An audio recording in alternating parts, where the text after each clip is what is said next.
Hey guys, welcome to the Hypertrophy Hub podcast. I am back again with my lovely friend Lyndon. So we've got a lovely conversation lined up today. So one thing that I've always wanted is for Lyndon to go and do more projects, and now he started something with his good friend. Do you pronounce it Khalid? Khalid, yep. Yep. Terrible pronunciation on my part, but whatever. So the project's called Therefore Think, and I think it's quite cool because I'll let Lyndon explain it a little bit more because my assumption of what it is probably inaccurate, but I find the idea of it quite interesting, and it's something that I've been wanting for quite a while. And I think, especially in the fitness space, it's very common that we're falling prey to being extremely irrational and having a lot of dogmatic views and black and white thinking. And it's very common that we just instantly fall into those traps. So could you kind of explain what is Therefore Think? Why did you start it?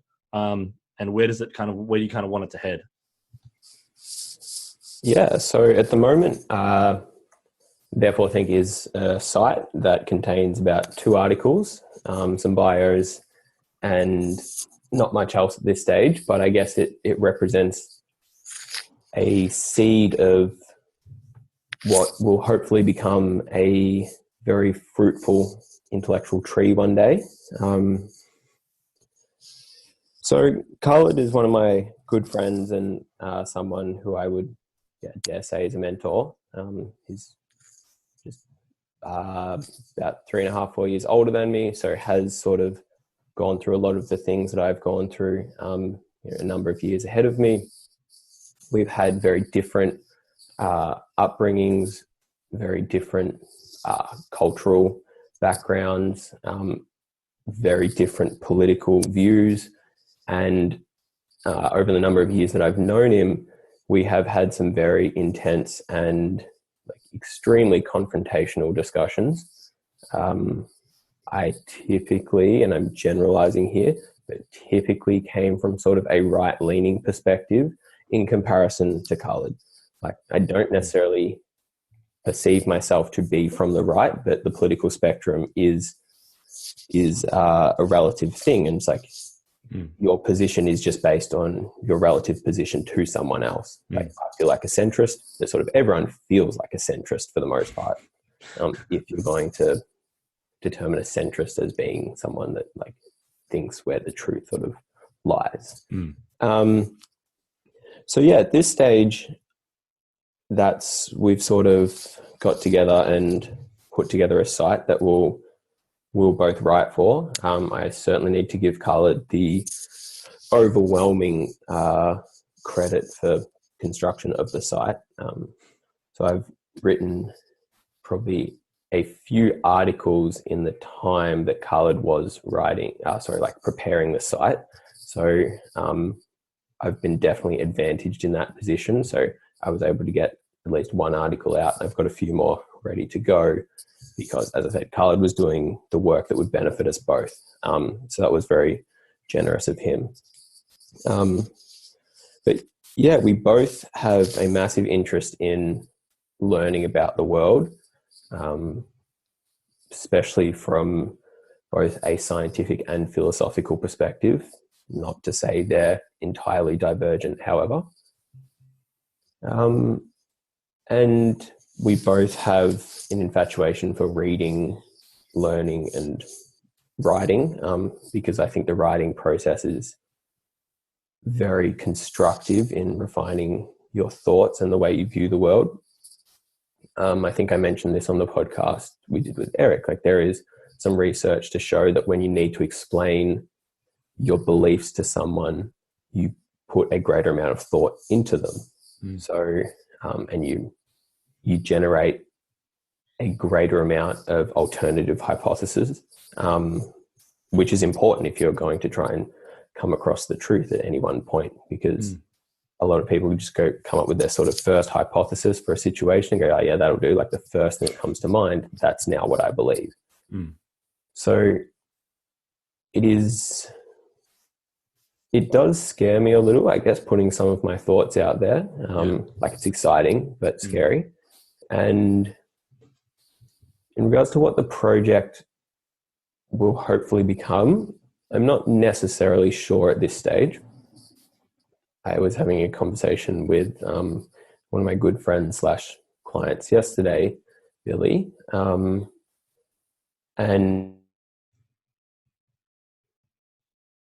think as well. And I said to her, I'm much more a systems and procedures type person. Like, I've very vague ideas of what I want to head towards in my life or where I want projects to go. But I do try and remain in the present moment and just make sure I'm including good behaviors and good habits in my daily life, and cutting out ones that I think are constructive or can be, destructive or can be improved on. And wherever they go, I think I will be able to live with those consequences.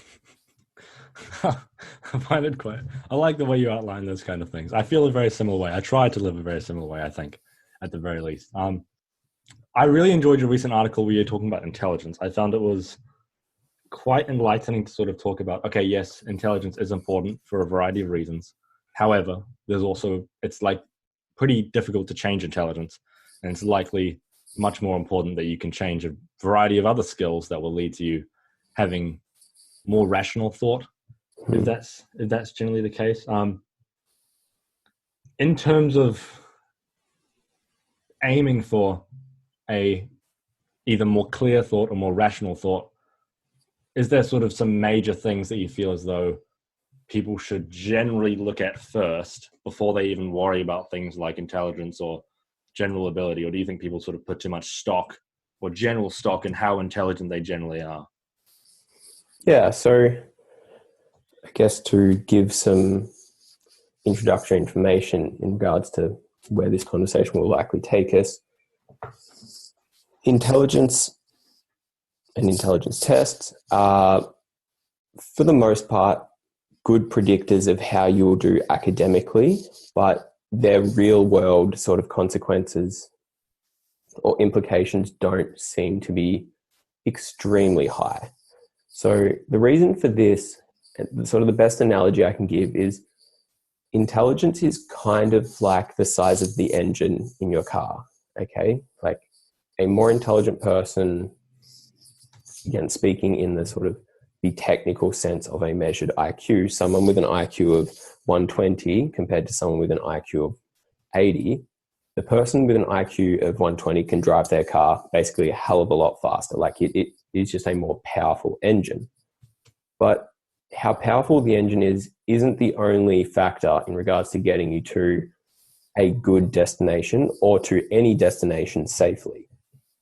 So where rationality comes in is basically how you direct that car. And this is sort of at the metacognitive level. So intelligence is going to be pretty much determined by genetic factors and just the machinery you're born with at a cognitive level.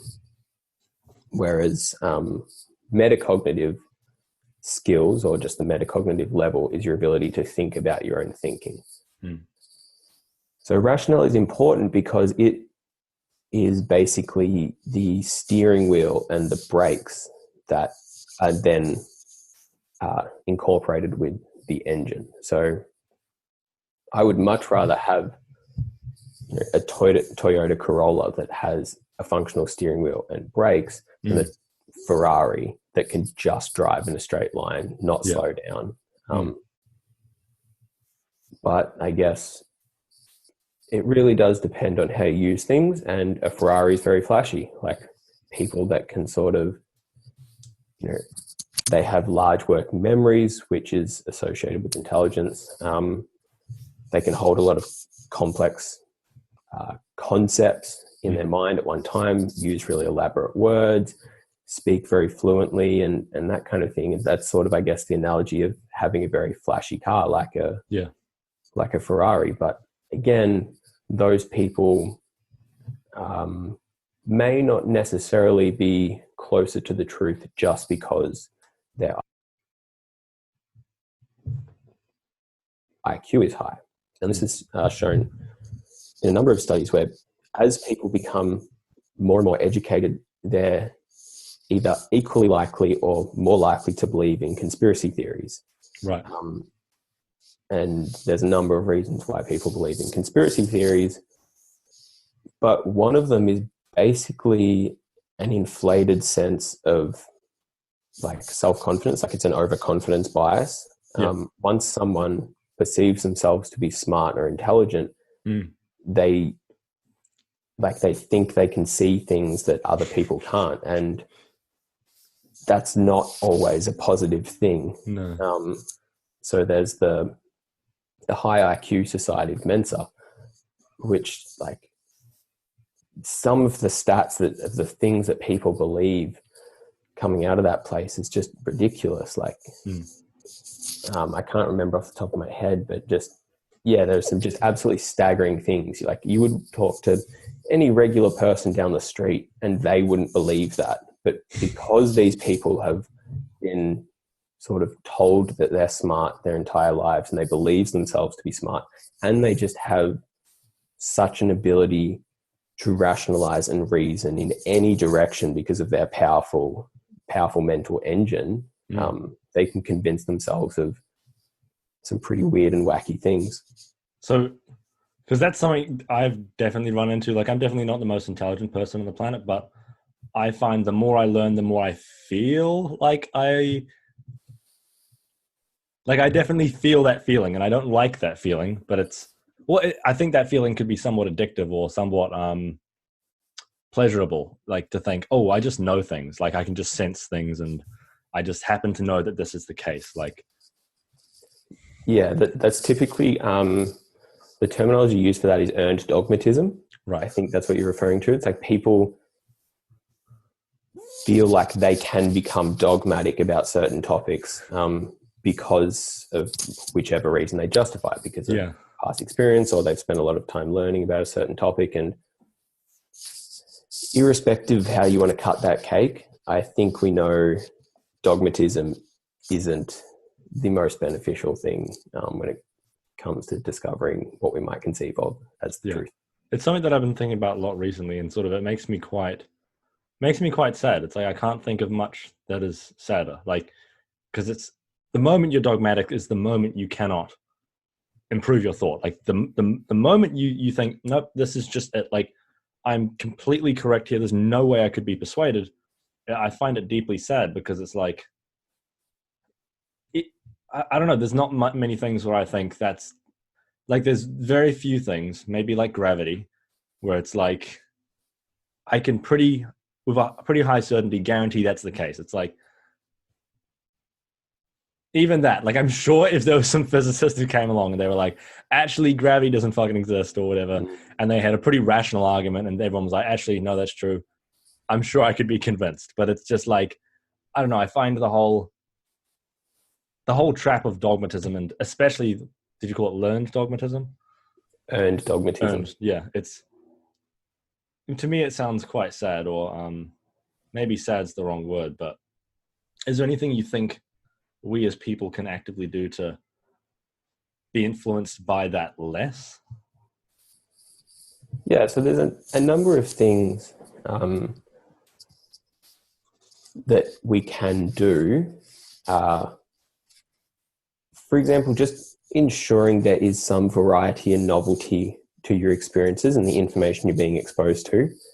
Like one of the positive feedback loops, again, using positive in the sense of it reinforces itself, not that it's necessarily a good thing, but one of the things that reinforces this behavior is, as we believe that we've sort of started to locate sources of better information, we start just paying more attention to those things. And that's from a personal level, but also the technology we use also learns what sources we're beginning to pay more and more attention to. So your Google search results start being listed in a certain way. Your Facebook feed, your Instagram feed, the things that are advertised to you just on like side banners and stuff like that whenever you go onto a website, those all start being curated in the direction that it looks like you are going. So we need to be very careful in trying to expose ourselves to different thought patterns, different people, just a heterodoxy of ideas, institutions, and environments. By heterodoxy, do you mean just a variety of? Yeah, okay. like all just different, I guess, things. So effectively, like if someone's in an echo chamber, figuring out this is actually tying into something else that I was sort of picking out in terms of one of your articles, flogging a dead horseradish, which is about the game chambers. Is that, strange name, but I like it. One of the things you talked about, and that was sort of how, potentially one of the best things you could do is basically look at the most rational argument of the other side, or even just give it look at it somewhat. There's not much point in repeatedly consuming the same argument, or flogging the dead horseradish. It's like there's not much utility in that. And would you say it's similar to it's directly that, I would guess? Yeah, that is definitely one example, I guess, of what I was speaking about. Before, when I was referring to sort of ways to ensure you're pulled out of dogmatism, is just like there is a neural correlate of every experience we have. So it's like when I stand outside on a Tuesday, look at a tree, my brain fires in a certain way. When I stand outside on a Wednesday and look at my house, my brain fires in a slightly different way. By ensuring that we fire all kinds of different neural circuits, we will be able to ensure that we don't, because there's a saying in neuroscience, what fires together, neurons that fire together wire together. Yeah. So we ingrain these thought patterns. So just ensuring that our brains are doing a variety of different things helps mitigate that somewhat. That's a little side topic. That's why things like psychedelics are somewhat interesting in this regard. Do you feel as though, I find it frustrating or sad or painful to look at in terms of most, and maybe it's a pessimistic, not realistic view of the everyday person's life, but I feel as though more and more people become, the classic thing is 9 to 5, do the same thing on the weekend, fucking don't like their lives, blah, blah, blah. And do you feel like in that case, that's a dangerous point because, and maybe I'm speaking from a perspective of utter privilege because I get to basically do whatever the fuck I want. I basically have no schedule right now. I just make content and fuck around and read, but it's like, and lift weights, but it's like, I feel as though potentially a lot of people don't get that opportunity or don't give themselves that opportunity, maybe is better terminology, to expose themselves to a variety of different stimuli or a variety of different experiences. Was that a question? Sorry, or you just more a statement or a question? Yeah, well, I'd certainly agree. I think a lot of people fall into just social constructs and things that they think they're supposed to do. Again, I was having this conversation, the topic of monogamy, and it's super difficult to work out whether monogamy is a good idea or whether it's a social construct. There are pros and cons on both sides of the argument. And I think something like an example that I used in this conversation with her yesterday is when you're a teenager, you have that massive, overwhelming sense of whatever your parents are telling you are wrong. And although they're telling you to do something a certain way, you're like, stuff that, I know what I'm doing. I'm going to do it this way. You're telling me not to do something, but I'm going to do it. And then once you come out of those teenage years, you do look back and you're like, yeah, my parents were so right on so many of those things. However, that doesn't necessarily say a lot of the the advice you would counter sort of after, or the pressures or the constructs that you encounter after those teenage years are potentially necessarily the best things. It's like, is monogamy the best thing for a society, or is it just what everyone was sort of doing before everyone else came through? It's very interesting. So I think one of the very big things this goes all the way back to sort of the ancient Greeks, but it's about living the examined life. What do you mean by that? Basically just making sure there is purpose and a reason for things that you are doing, and just not going through things mindlessly. I think that's where introspection and reflection can play a very large part in living a good life. Like, is this something that I really want to do? If, because a lot of people sort of complain about their jobs, complain about work, family, relationships, blah, blah, blah. But you need to have honest conversations with yourself. It's like, is this something I want to do?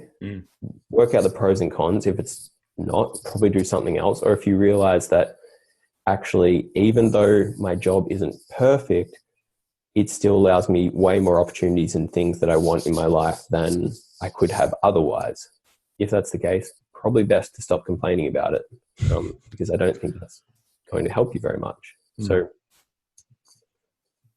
yeah, I find the complaining aspect quite a frustrating one, because it's like, I get this is why I commonly think about it, because maybe I'm coming from such a position of privilege that I just can't even understand why people would complain. But I still think complaining is like, if you're not going to do anything about it, like, be stoic, let it go. Like, what does the Lord and Savior Ryan Holiday taught us? It's like, it's just like, I don't know, I can't fathom it. And I mean, life is hard though. So that's something that I think is pretty much always going to be the case. It's like, and I don't think people know what to do about it. And I don't know, I'm unsure whether you can have too much an analysis of your own life, or figure out if you can think about it too much and then think too much about all these things. Because then, like, for instance, I think life is bound to contain a reasonably high, or a general amount of pain, or a general amount of suffering, or if that's the right word. It sounds nihilistic or pessimistic, but yeah, I think it's like they're bound to happen. And then potentially I feel as though a tool like Rationality can kind of make you realize, like, okay, here's my life. What can I do to make it not shit, or less shit? It sucks to make it less shit, but then inherently it's less shit. Yeah. I definitely see your point. And potentially something that might be useful for the listeners to understand is, when we speak about rationality, that encompasses two basic concepts. So the first is basically the first concept we're talking about in this conversation is epistemic rationality. And that is what you believe. And improving epistemic rationality means you are basically improving your cognitive map of the reality of the world. It's like you are understanding the world to a better and better degree, or to a greater and greater degree. And the map in your mind more accurately reflects the external reality. Then there is, and that sort of is what we commonly call the truth. So, yeah. Then you have instrumental rationality, and that is, okay, based on whatever I believe or value, what is the best way to go about it, go about achieving that. And I've thought for a little while, like, what do people have the biggest problem with. I think it's a lot easier to detect errors in instrumental rationality. I'm not sure if I entirely believe that, but for the most part, through conversations, like people tell you what they want, what they believe, and then how they're going to go about it or achieve it. And I'm always like sitting back and going, wow, that seems extremely counterproductive. What do you think? It's inefficient a lot of the time. I'm like, it just doesn't seem like the most probable way of achieving what they want to achieve. So I think it's important to understand that, just to sort of break the concept in two, and the colloquial layman's terminology that describes those two concepts is what is true and what to do. Right.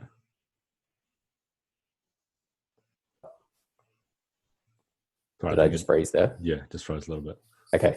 So, so the layman terms is what is true and what to do. So that's epistemic and instrumental. Like it's not just about upholding or maintaining or improving rational belief. It's also based on rational belief, how should I act?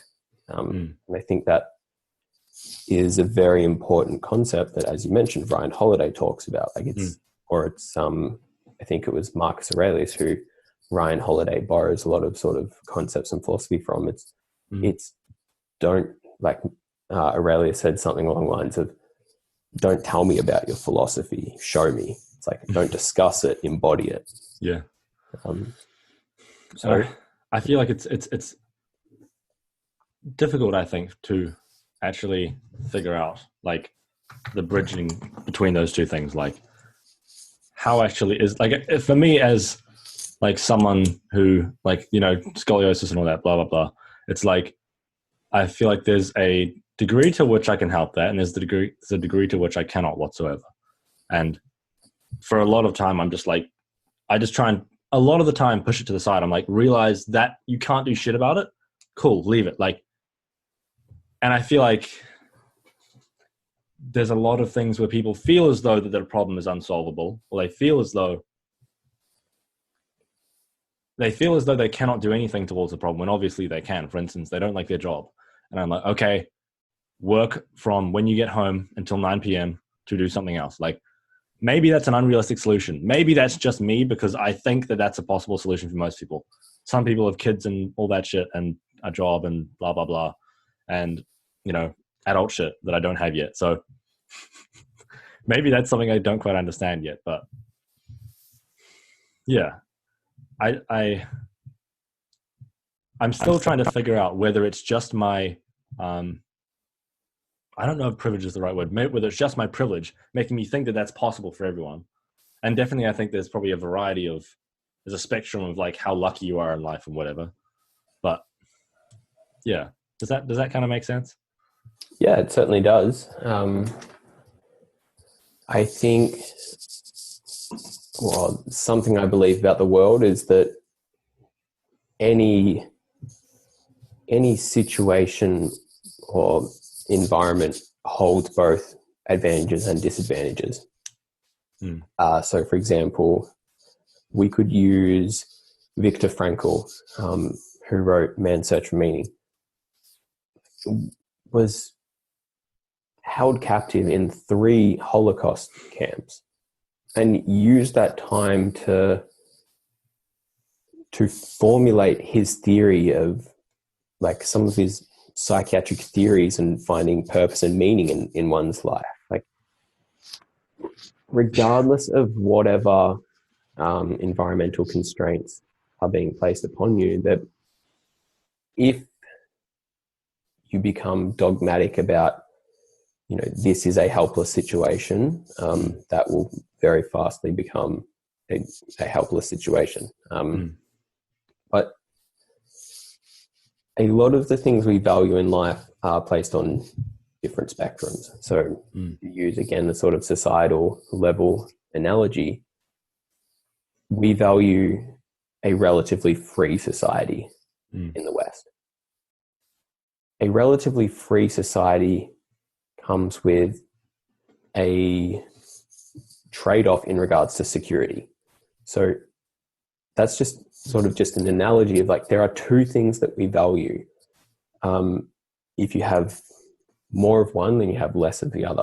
So whatever situation you are being placed in, if it's constraining you in one way, it's probably opening up some other opportunity. As they say, when God closes the door, he opens a window.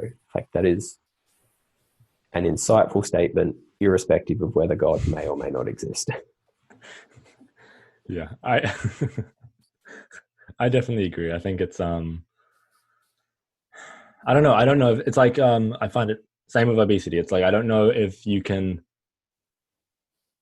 I find it frustrating because it's like, as an individual you can realize these things and take action on them, but as a society I don't know if it's even possible to get the majority of people to recognize these things. And maybe that's not the point, I guess. Maybe it's like, okay, not everyone is going to be able to not just figure out these things, but take action on these things. I don't know. I'm unsure if that's possible, but. So I'd just like to interrupt real quick just to let you guys know about what we do here at Hypertrophy Hub. So Hypertrophy Hub is the company made by myself. Basically, the main thing that I'm doing here is I do online coaching, I create podcasts and other content. So you can find me through Instagram. That's a great way to consume all my free content, all my infographics, stuff like that. That's what I do. I try and do a lot of educating or teaching. Maybe it's a bit presumptuous to call it education. But the main thing that I'm trying to push here is I'm trying to push my online coaching. So I'm basically trying to fill up my client roster so I can, one, get more experience, but I just want to coach people. I want this to be my job. I think it's quite obvious how passionate I am about this stuff. I don't charge as much as other coaches, primarily because I don't have the experience. And the way I get the experience is by getting more clients. So if any of you would like to be coached by me, I am quite confident in my abilities now. Over the last 6 months that I've been coaching, I have learned a ridiculous amount. So if you are looking for coaching, you can hit the link in my bio on @hypertrophyhub on Instagram, or you can check out the link in the show notes. Yeah. So one other thing I would like to touch on is you wrote an article talking about sort of self-care and creating a eudemonic you. Is that the correct terminology there? Yeah. I would like to dive into that article a little bit. I found it quite interesting. I know you've still got another part to come out. Is that correct? That is correct. Yes. So would you be able to outline what you mean by eudemonic and sort of generally in that article, what is the general thesis of that article or the premise? Yeah, so eudemonic, it's a Greek word again, and it has this very sort of conceptual translation. It means sort of human flourishing, wellness, or conducive to happiness. Sort of, I think the Greeks at least perceived it to be the ultimate sort of goal of life. Like, just not just happy, but flourishing, like giving sort of all the best of yourself to the world. And I think we've all at least known what it feels to not have that feeling, when you just feel so depleted from investing time, energy, and effort into work, into study, into even your own personal goals. Like, there are certain periods in probably both our lives where we've been so invested in our training or our dieting and something like that, that we gave a severe deficiency of our time and attention to our family and people that we care about. So creating a eudemonic you is really just about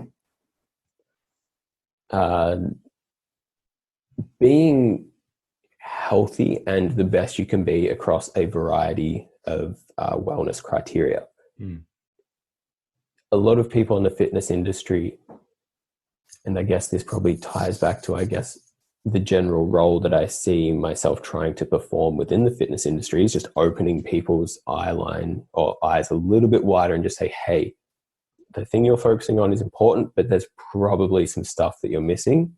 Like, the people in the fitness industry are very good at focusing on the physical health aspect of wellness. But at least the Greeks believed there should be spiritual health, there should be intellectual health, mental health, all these things that also need to be incorporated into it.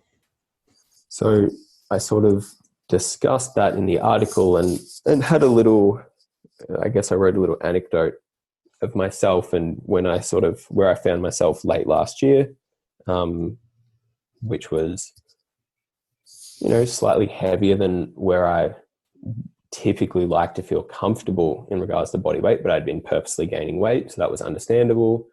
It was sort of, the winter blues were sort of towards their end and sort of hanging around. Like,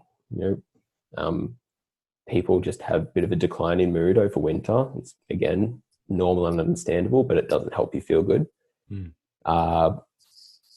Had ongoing personal issues, and just my eating was horrible, and I was just weight training for my only form of exercise. And what I wrote in the first part of the article is what I tried to do in order to improve on that. So the first thing that I addressed was the quality of food that I was eating. It's very common to discuss in the evidence-based fitness community that it doesn't really matter where your food sources come from. It's just hit your protein and calories, and that's all that really matters. In regards to body composition, for the most part, that is all that matters. But the brain is a lot more complex than the body. The human mind is probably the most complex thing, I would say, in the known universe.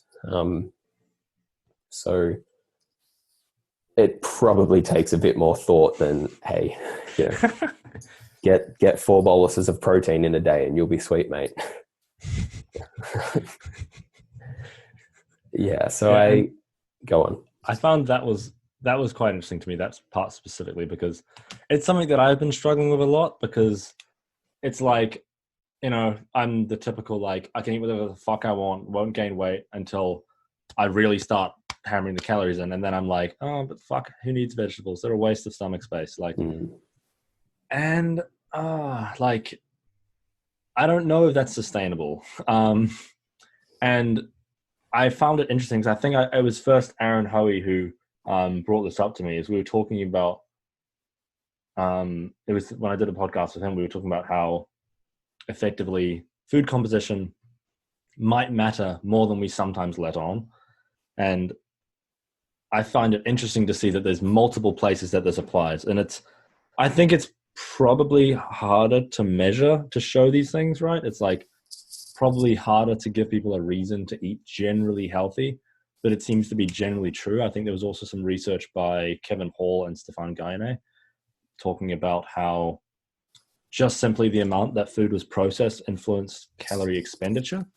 I think was interesting as well. And I think there's a lot of ties to this in general, but I think it's quite hard to make these kind of things known. And I quite enjoyed how you sort of outlined, okay, these things have an effect on becoming eudemonic or becoming more generally healthy and well-rounded. And I don't know, I found it very cool to see, because I liked how it was like, okay, being a workaholic or whatever, or having high work stress, or just feeling fucking burnt out from work, and then it's not just like, oh, just do less work. It's like, maybe there's some habits that can make you feel less shit. And I think it's interesting to see that it can literally just be like, okay, just eat a little bit less shit. Like, I was literally thinking last night, I was thinking, okay, I feel stressed as fuck. How can I reduce that stress? And I thought of a variety of ways: sleep more, eat generally not so shit food, potentially train less, potentially work less. And I'm unsure whether one can increase their capacity for work, or generally intellectually difficult work. I'm unsure if we can increase that, as I find it more and more mentally fatiguing as time goes on. But yeah. I think you raise a good point. And I guess one of the things I was trying to convey in the article, although I didn't say it explicitly, is we feel stressed when when our threshold to tolerate stress is exceeded. And people have varying thresholds and tolerances for stress. there is the option of reducing the amount of stress in your life, but that may come with trade-offs that you're not necessarily willing to make. It's like maybe you're, in order to reduce stress, you say, okay, instead of releasing one podcast a week, I'm going to release one podcast a fortnight. But maybe that is incongruent with what you fundamentally want to do and achieve in life. So rather than reduce the amount of stress, you'd need to probably improve your tolerance for it. And I guess the point I was trying to convey is there are a number of things that we can do in order to improve our tolerance for it. Probably eat a little healthier, probably do some cardiovascular exercise. Yes, get some more sleep. That is important. Get some leisure time of your leisure time. Probably spend some of it outdoors and in nature. That seems to have some restorative properties on a cognitive level. And just if you're feeling stressed about the amount of work you've got to do, it may require some counterintuitive strategies, such as actually limiting the amount of time that you're doing work. Yeah. So if there's always an open-ended deadline, you'll sort of always work in a half-assed manner. And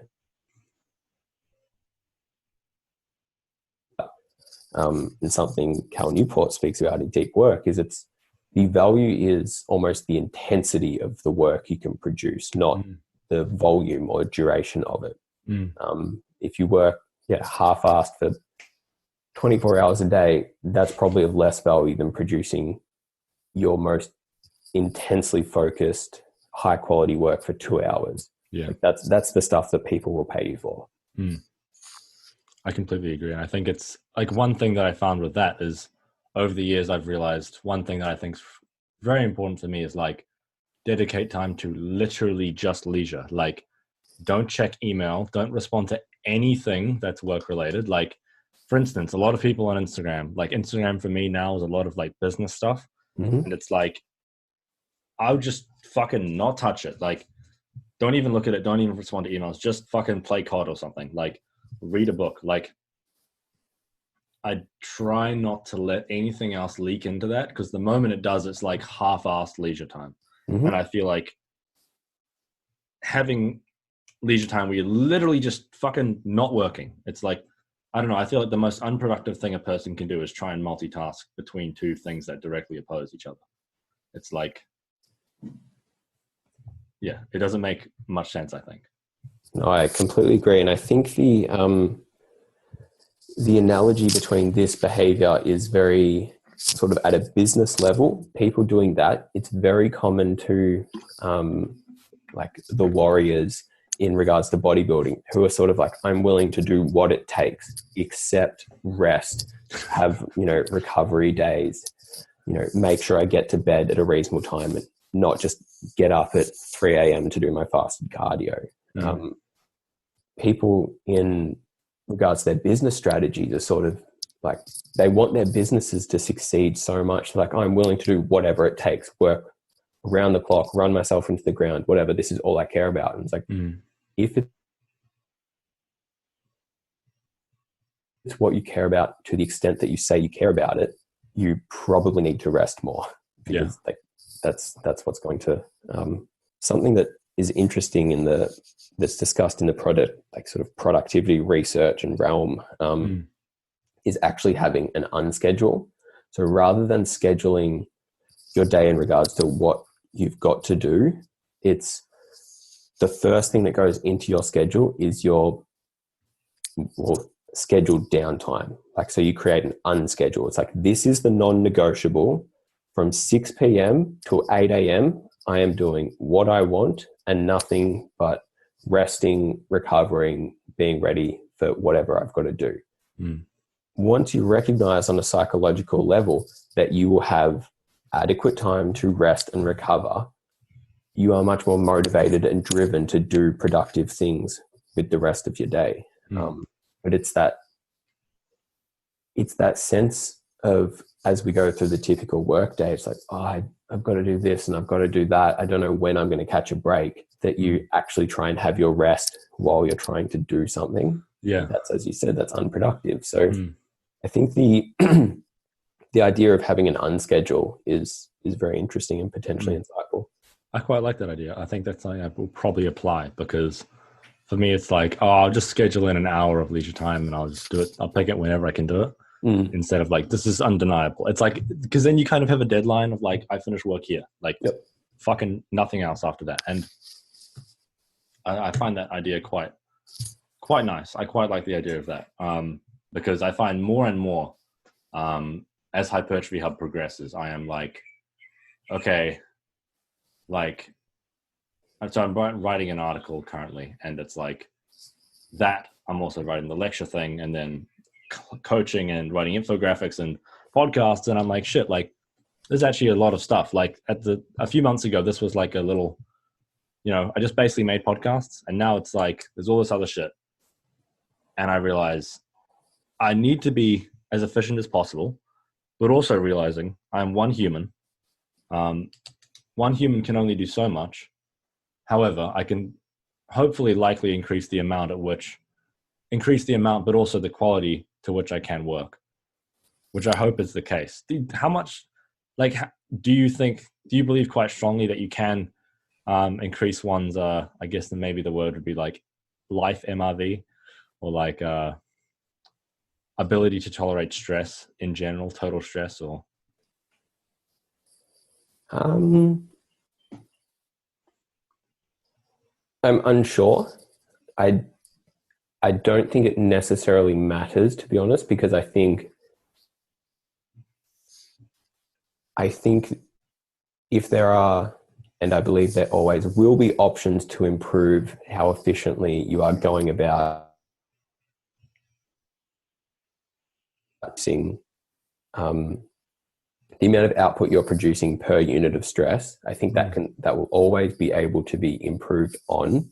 So it doesn't necessarily matter if you can improve your life MRV. Like there are always more efficient ways to do things. You can always build systems. You can always refine. And yeah, I think that is one of the benefits to having sort of like a slow growth process. Yeah. Like, as you said, you've taken on a substantial amount of, or there's been an increase in your workload due to the growth of Hypertrophy Hub. That a lot of people are fueled by that and are motivated by it and want to increasingly just grow and expand. And they want to, they feel like they've slogged it out for, say, 6 months and they're due for their time in the limelight. Right. I think the longer you can hold off, like seeking the limelight, the more you can slow down your own growth, the more you can refine processes, really shore up the foundations of what you're constructing your life upon, the safer and the more sustainable your approach to life will be, or your business or whatever. Yeah. I think there's always that comparison to, if you've ever read books like Elon Musk's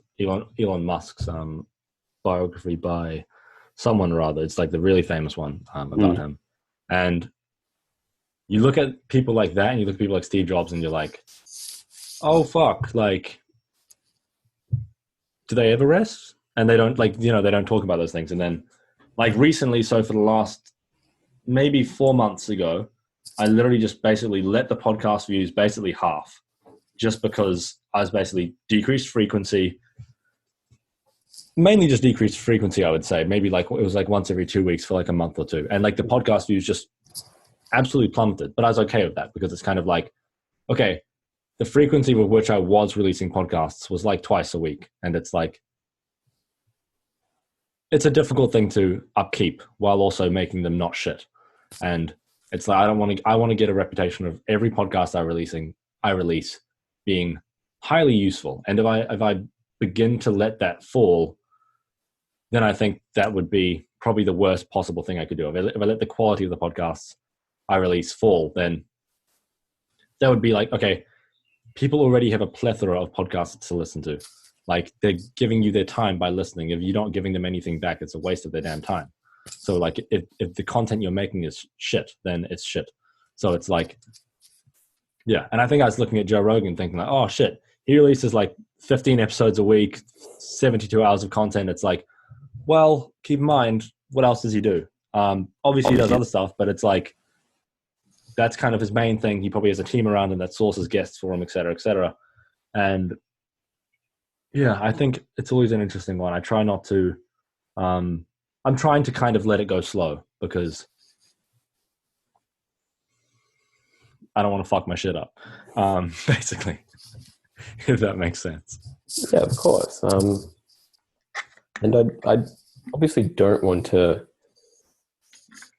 put out an overly conservative message, but I think just on average, people are probably a little bit too eager to have their time in the limelight, and that's understandable. But I think, like, whatever you want, whether it be fame, notoriety, to write a book, to have a number one, podcast on iTunes, whatever, like, those things, you will have those opportunities, and those things will come if you have the quality of content, or just the quality of life, the whatever skills and valuableness to your listeners and your audience or whatever to give, like, that will come. I think people are in such a rush to get there that they become more concerned about posting on social media than developing the skills that will actually sell, like, that will be marketable. Yeah. Like, I think there's a lot of crossover as a coach. It's like, if you, like, for me, becoming a better coach has been crazy. It's like, I've been coaching since maybe, I think, November potentially, and it's maybe October, and it's like, holy shit, like, I had no fucking clue what I was talking about, relatively. It's like, wow, like, the amount that I've learned has just been crazy. And it's because I am not really trying to push it that hard, because it's like, say if I got 20 clients tomorrow and I was like, massive roster, and I'm just sitting there like completely full roster, I would butcher it. Like, right now, with the load I've got right now, I'm cool with it. Like, I'm learning every time I do a check-in. I'm like, holy fuck, I learn. I'm challenged, like, every single time. And I think that's important. It's like, I think I can handle what I've got now, but if I all of a sudden just got a bunch of clients, I think I would, it's, especially as a coach, it's like, you have a responsibility, not just to yourself, but to them. It's like, you're handling a human. So it's like, I think it has more weight. It's if you want to be a good coach, it has more weight. I feel as though this conversation went very esoteric into James's life, but I think that's fine. And the greatest degree of authority is your own life. So I think people will be able to draw insight and parallels and lessons from you speaking about your own experiences.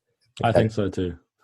Yeah, that's fundamentally the benefit of fiction, I guess. Like, you can learn from fairy tales. That's not fundamentally the benefit of fiction. Well, it's a benefit. Yeah, that's the Lyndon benefit. Like, always looking to learn something. Have you read The Alchemist? Yes, I have read The Alchemist. Very good book. Side note: when I first started posting stories about books and stuff like that, I had to stop myself from making a snarky comment about fiction. No, a snarky comment about, yes, I've read The Alchemist. No, I haven't read Sapiens. Like, it was all of a sudden an influx of just like the two books that people know. What's the one book that people know? The Alchemist. The one nonfiction people know, The Sapiens. No, I know what you mean. It's like everyone. Those two books are like I've given The Alchemist to a lot of people already, and they're like, people who don't read, or like they don't commonly read, and they very good response. Like, it's a good book, but I 100% get what you mean. It's like, especially with Sapiens, it's like, that's the one where everyone's like, bro, every Joe Rogan listener will be like, bro, holy shit, have you read that? You're gonna read it, it'll open your mind. And I'm like, yes, there are good books out there. You've read one of them. like it's not surprising. Do you feel like it's because it's accessible? Like it's like the Alchemist is extremely easy to consume, but it also feels profound, I guess. Yeah, like it's just some books permeate the Gen Pop community. Like there's something about them that helps them pop that bubble and get through, and they explode. And it's again like these aren't the exact perfect articulations of my belief, but sort of the dogmatic pessimist in me is like, yo, no shit, like you've read one good book, you don't have to tell me, like I've read plenty of good books. There's so many good ones out there. Just do you find it frustrating when people try to get you to rank books? Like they're like, what's your favorite book? Well, for me, it's obvious, but it's like, I'm just a fanboy, so maybe it's like different. I'm just so ridiculously infatuated by Ryan Holiday, so maybe it's... Yeah, I can... It is difficult ranking books, for sure. But do you feel it misses the point? Maybe. It would depend on the context of the question. Like if someone was like, what is, the best book that you've read in regards to evolutionary psychology, I'm going to be like, The Blank Slate. It's just the best book. That's kind of like saying, what is the best experience in your life? Like I've had so many great experiences, like each have taught me different things, or each have been enjoyable for a variety of different reasons. Yeah. But if you were like, what is like the best experience of your life in the last 6 months, or in regards to your sister, it's much easier to narrow down. Yeah. You always make me think, Lyndon. You always make me think quite a lot. I'm thinking, I kind of want to touch on the mechanisms of hypertrophy, but it's complete and utter tangent. It's a complete and utter unrelated thing, but I'm not even convinced there was a coherent theme through everything else we've covered. So I'm fine with that. I have no issue with that. I think that's the beauty of that's the thing I really like about doing this podcast. I can literally talk about whatever the fuck I want, and that does have downsides probably for the listeners. Sorry, listeners, but it's like I find it so utterly pleasurable. Like I was watching a movie the other day, and they were talking about how the guy in the movie was saying how to take away his ability to he basically made a children's TV show. It's Fred Rogers or something. I think he's an American dude. I don't know anything about him, but I watched the movie on him, and he was talking about how if you take away Fred Rogers' ability to make those stories, so he basically quit for a bit and then went back to it. It was like, to him, it was like taking his life away, basically his whole voice. I think maybe even Hitchens said it the other day. I think as well in Mortality. Well, he didn't say it the other day, obviously, but I read it in his book Mortality, and it's how I feel about podcasts. It's like, for me, it's like if someone, I like everything else I do is negotiable, like relatively negotiable. Coaching less so, but podcasting for me is unnegotiable. I don't care. Like I could have 0 views and I'd still fucking do it. I don't care. Like, or at least long form conversations. I don't care if they're recorded. Like, absolutely unnegotiable. It's like, I'd rather not do anything.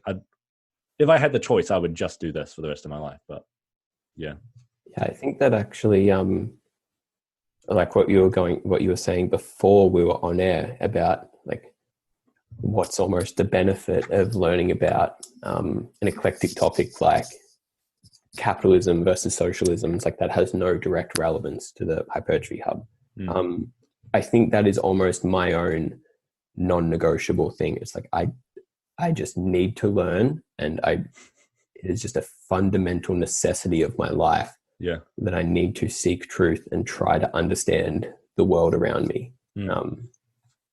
Because there are, I think it's Donald Hoffman, who is where one of the general sort of themes is evolutionary it wasn't necessarily the most adaptive thing to hold the most rational beliefs or the most correct views on reality. Like, there may not be an adaptive benefit to having some level of knowledge about the world or being able to see the world with such clarity and precision. But for my own personal, like, adaptive purposes, like, I don't care. Like, if you told me tomorrow your life will be no better off with any, nugget of information or knowledge that you gain from this point onwards, I would still try to learn everything I could about everything that interested me. Yeah. Well, I feel like it's crucial. And I guess, like, it's like how you recommended on the Letters to a Young Contrarian to me. It's like, I feel like that ties in quite a lot, because it's like, it's not often like, it's often frustrating to find the most rational argument for something. For instance, obesity. I found it fucking, like, sugar, for instance.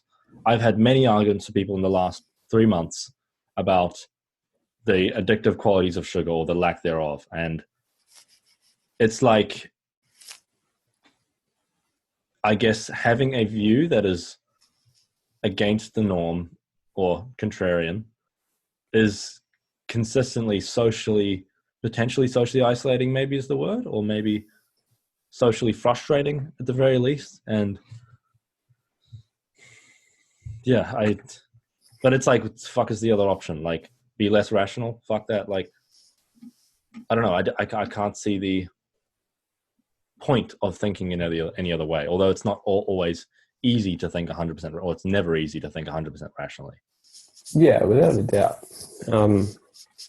And this is a bit of a phenomenon explained by evolutionary psychology. So in regards to having biases, what biases are is things that it is certain, I guess, it's our beliefs and the way we interpret the world taking a certain shape based on, I guess, the shape of our mental machinery. So we are pushed in the direction of holding views that conform to the social group around us, more so than we are to holding views that are accurate. So, like, that is just how we evolved. That is the mental apparatus and the machinery that we are working with. So it is not surprising that,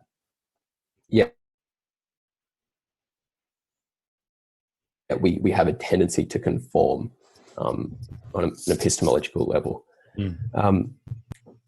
But again, like, you can always for starters, the way to help fix some of these problems is make the holding of certain beliefs more socially acceptable, and ensuring there is interaction amongst groups that don't necessarily hold the same views.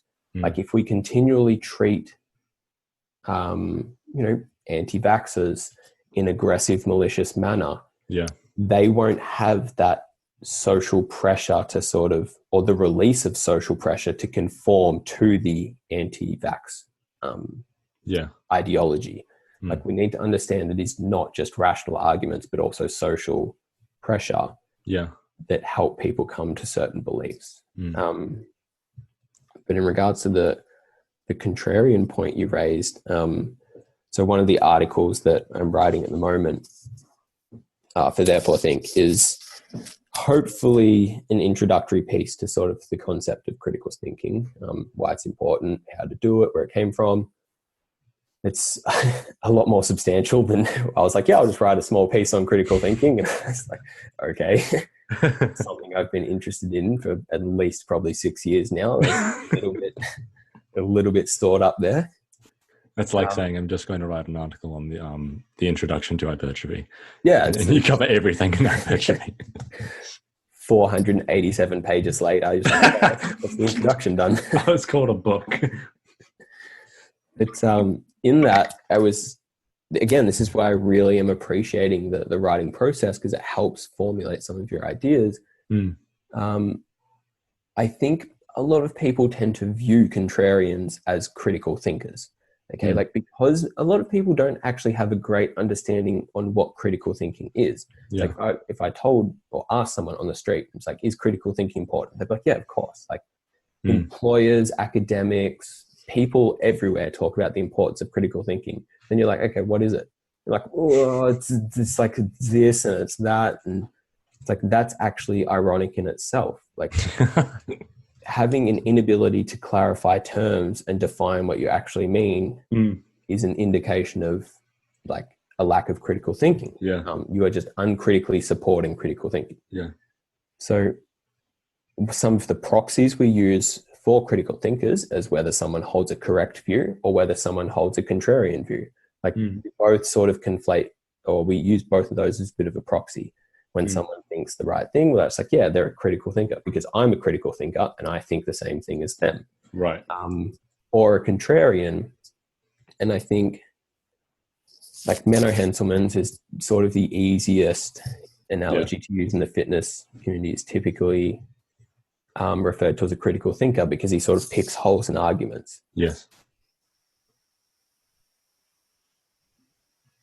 I put up a post about this the other day in his story about how like critical thinking it was something about like being a critic is not the same as critical thinking. And that's true, but I think there is somewhat of a uniting theme there. Yes. Critical thinking fundamentally is fault-focused thinking. Yes. Okay? At least in my understanding of it. Okay. It is finding holes or faults within your own and other people's thinking. Yeah. Like, you need to locate weaknesses in order to improve on them and build strengths.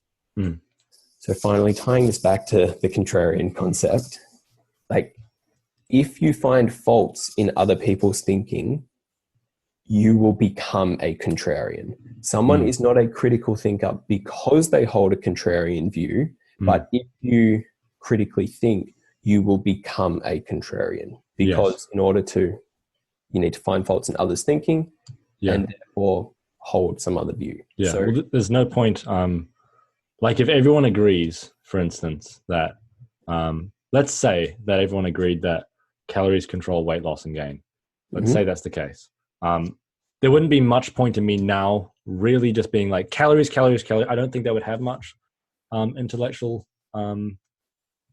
It wouldn't be that intellectually useful. But then I guess like it would be, as a critical thinker, it would be more useful to find the issues where you think people are still wrong and the general consensus is largely incorrect, and then potentially voice that concern as to why it might be correct.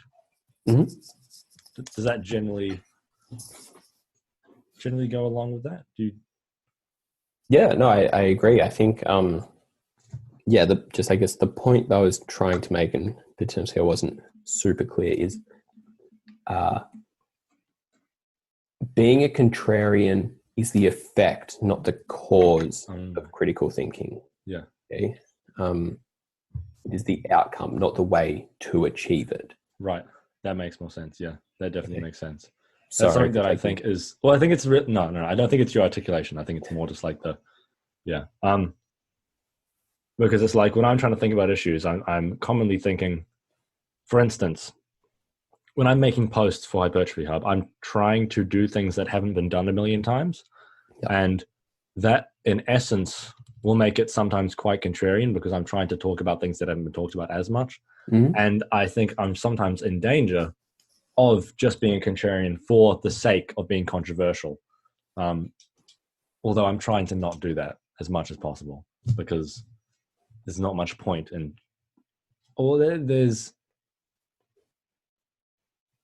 it's drama for drama's sake or something, or if that's the right phrasing. It doesn't seem to be highly productive to be go against the grain just because it's against the grain. Yeah. Again, I think that's one of those short-term strategies that people typically employ. It's like a quick way to gain an audience, but then what? It's like you've aligned yourself with mistruth. Yeah. Like, truth is the more important, stable sort of rhythm within the world. Yeah. Yeah. One of the things that I was thinking about before when you were talking is maybe it's a bit personal for the podcast, but I've met a girl and we have probably a bit personal. Who cares? I don't give a fuck. And we have directly opposing political views, like so ridiculously opposing. It is not even funny. And I think it sort of goes back to that whole thing is like, as you were talking about being contrarian, it's like, I think it's, and this is something that you, I think, originally taught me as well. It's like steel manning. It's like in every single argument, I think it's like, okay, you can have the facts and you can have logical arguments, but they need to be socially productive. And I think one of the best ways to make them socially productive is steel man as best you can. Well, not just steel man as best you can, but find common ground. And it's like, I feel like that's the most socially productive way to do it. Otherwise, it's like for instance, we talked about it briefly in the podcast with Erin, but it's like when I addressed this guy about some foot stuff for hypertrophy, I came at it from a position of like, this is why this is wrong. That's why that's wrong. And it was in a public setting as well. And for me, it was like, I'm rather embarrassed about that now because it's like, in reality, I was doing that because it was like, hey, let me show you why I'm right and you're wrong, instead of like, let's actually progress towards the truth together. It was, I'm glad I can recognize that now, but it's unfortunate that I did do that. But I mean, you know, humans are inherently flawed. We're all just mindless monkeys, but yeah. Yeah, we are, but I don't think that necessarily excuses us for acting that way. It's interesting you raise that point about your female friend. There are very few circumstances where having a conversation with someone is unhelpful. Like, yes, there are certain individuals who you may have a conversation with and they are like being purposefully malicious. They are trying to portray themselves or you in a certain way for an audience purposes. Like they are operating, they're operating with bad faith. Yeah. Just on a different level to what you're interested in. But it's very common that I guess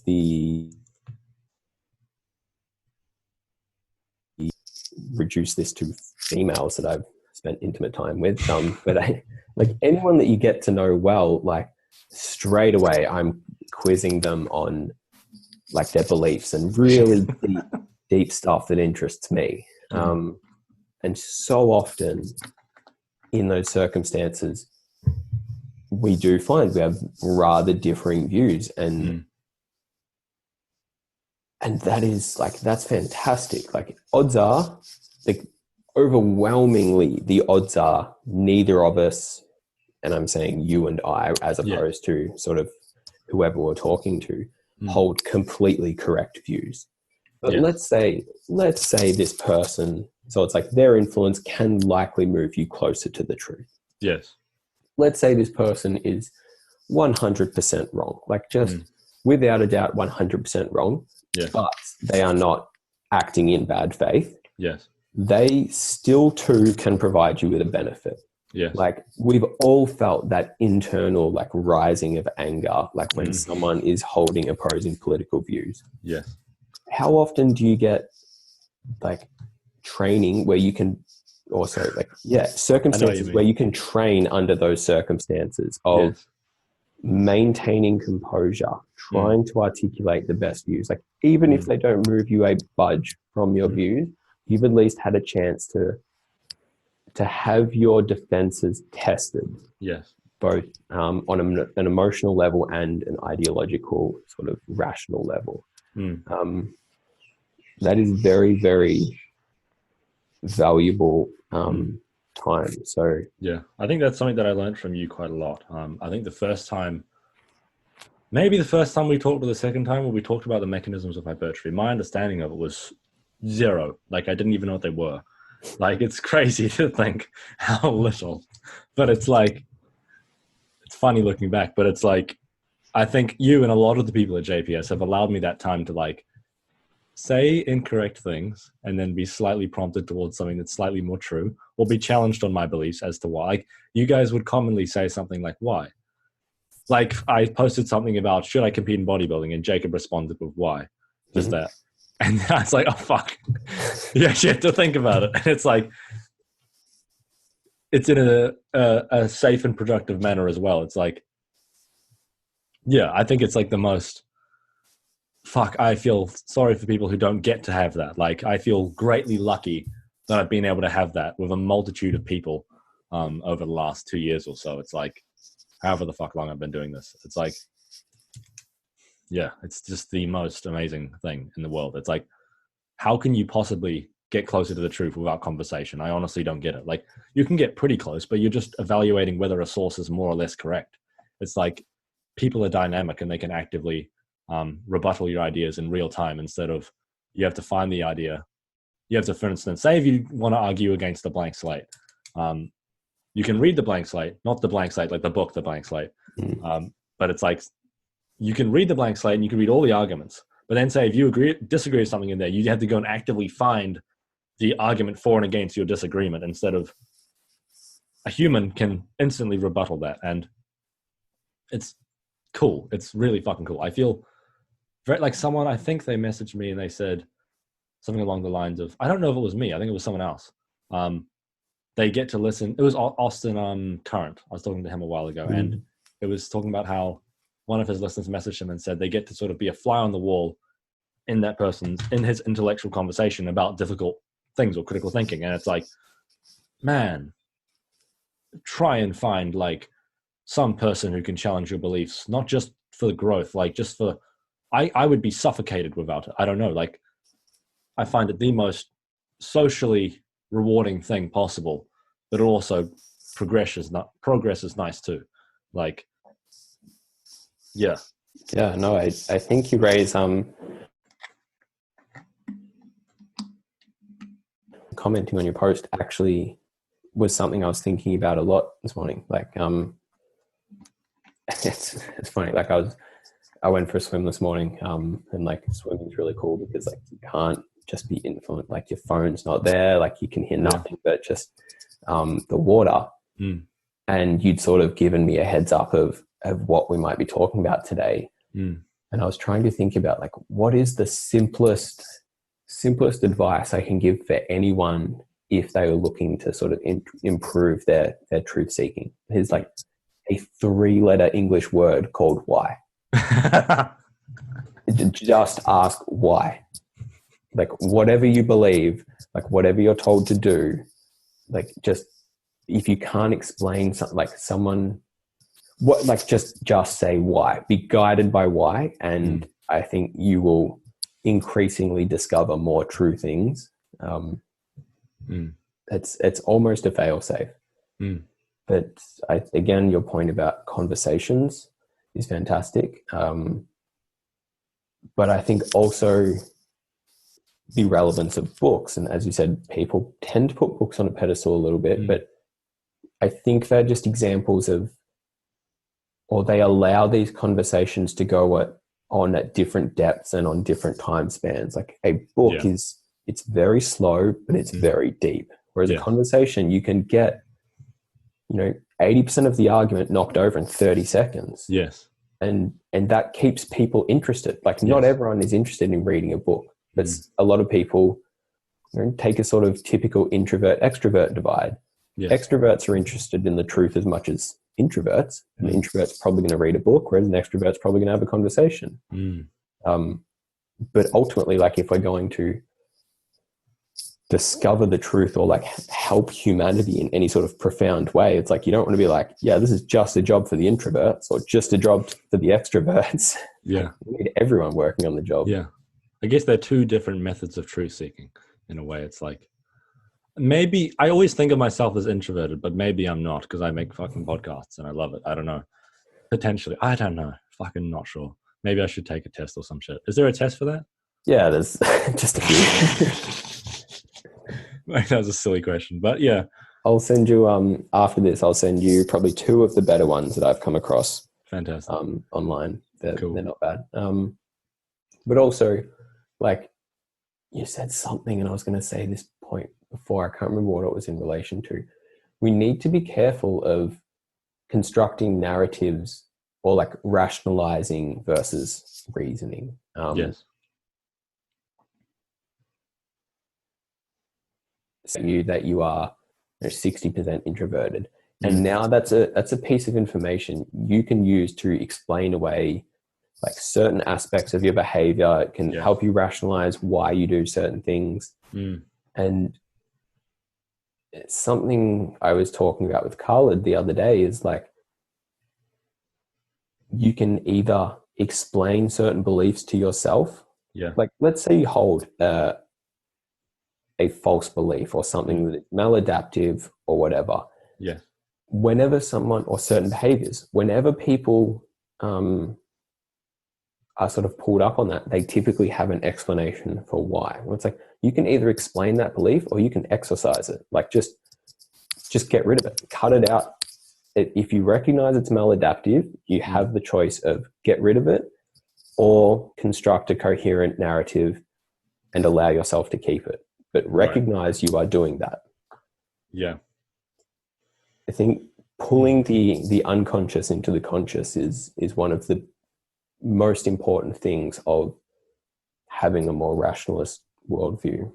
Well, it kind of feels like that's the fundamental point of all of this, like making our monkey brains less monkey brain, like making ourselves have to actually question our own thoughts a little bit more, and like our own beliefs, and say, okay, why?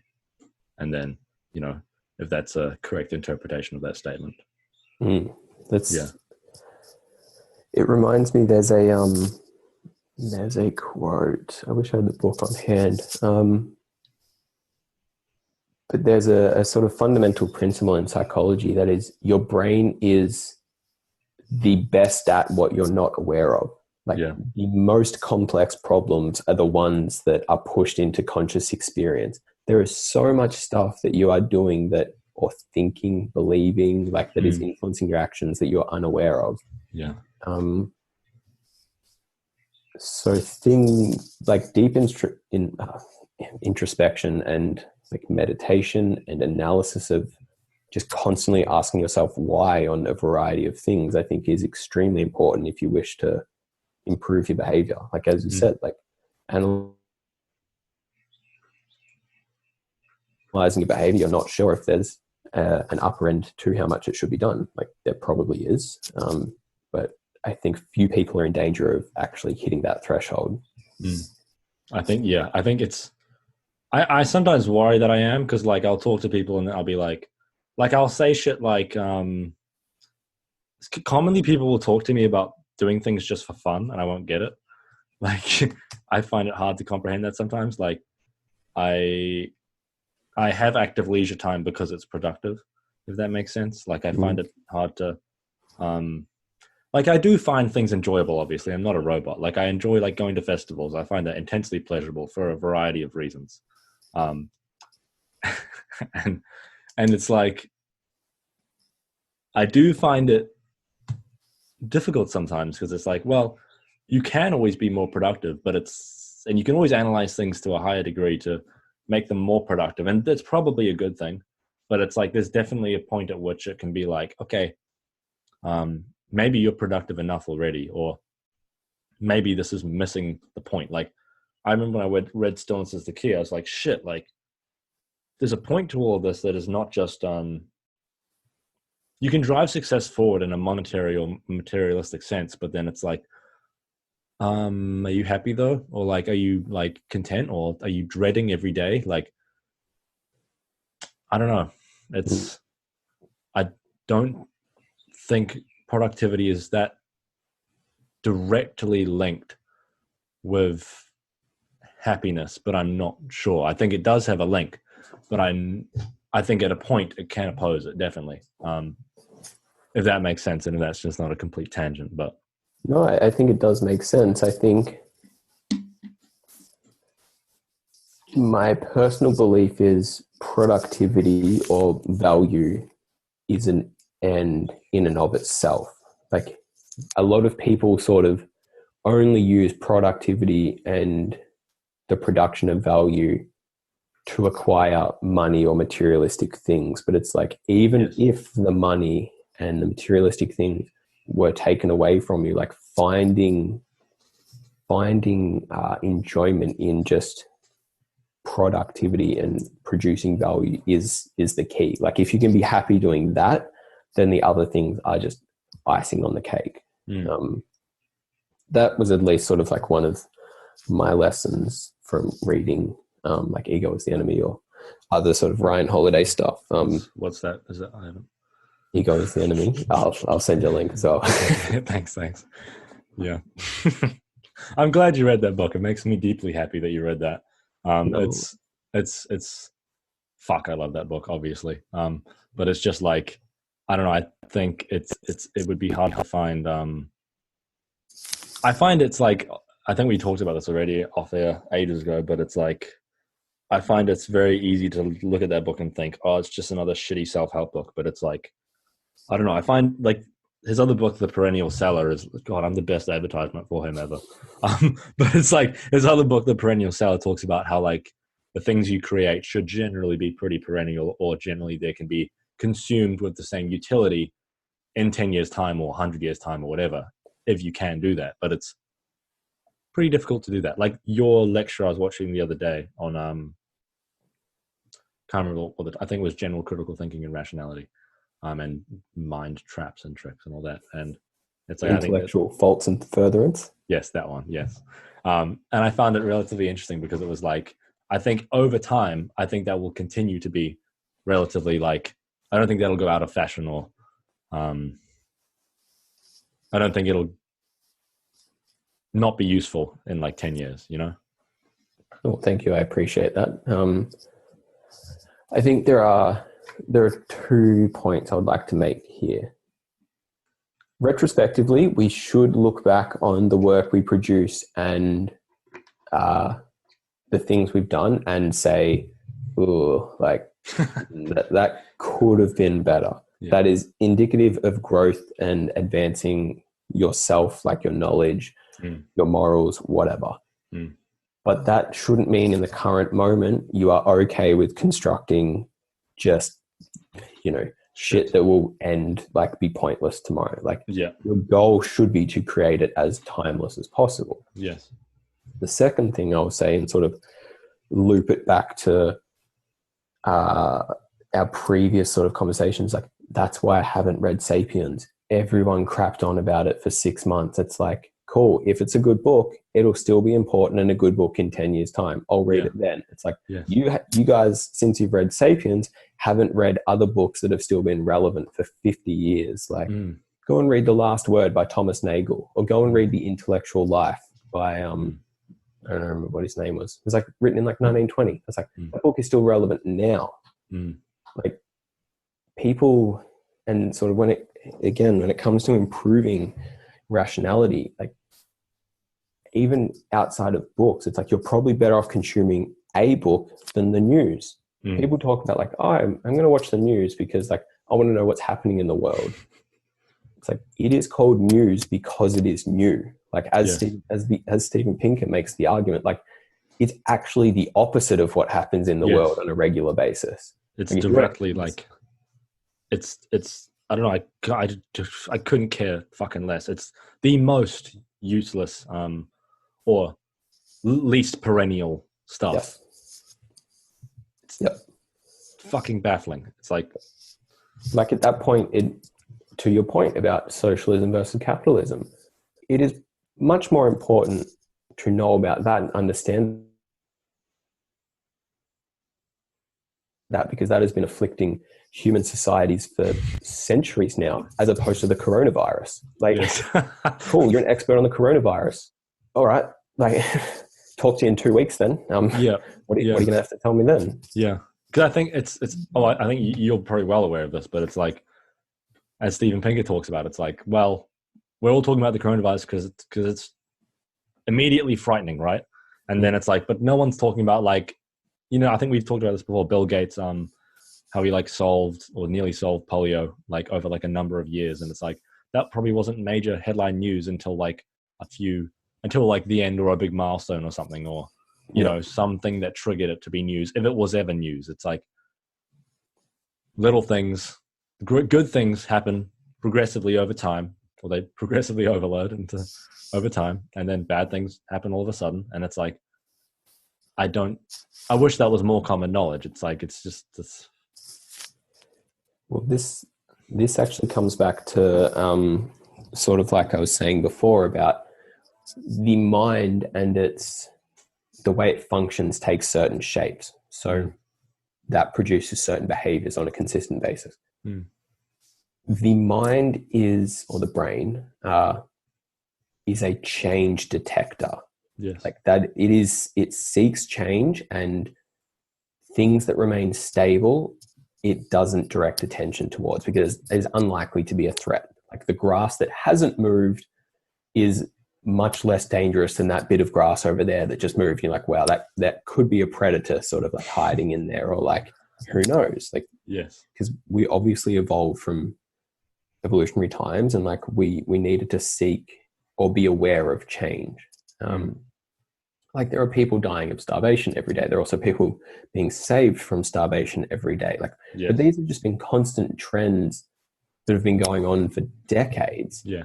And yet it's like, 600 odd people have died from the coronavirus. It's like that amount of people, probably more than that amount of people die a day, every single day for weeks, months, years, decades on end because of conditions in third world countries.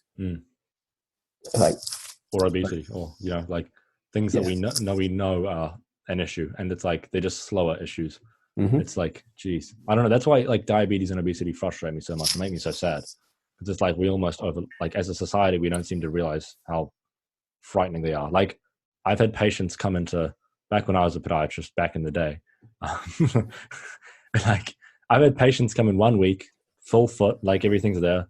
Next week they've got an ulcer. Next week they come back and their foot's gone. It's like, you know, it's like that's the evidence of diabetes. It's like, and like, you know, no one cares about obesity till it's at that point or whatever. It's like,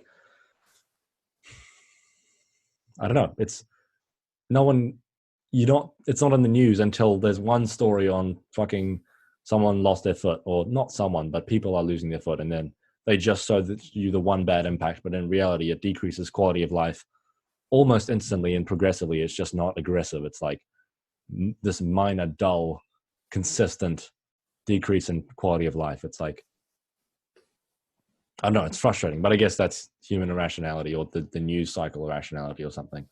Or, yeah, frustrating, but what can you do? I don't think I ever. Oh, sorry. Yeah. It's interesting that. Yeah, I'm not sure what like the media and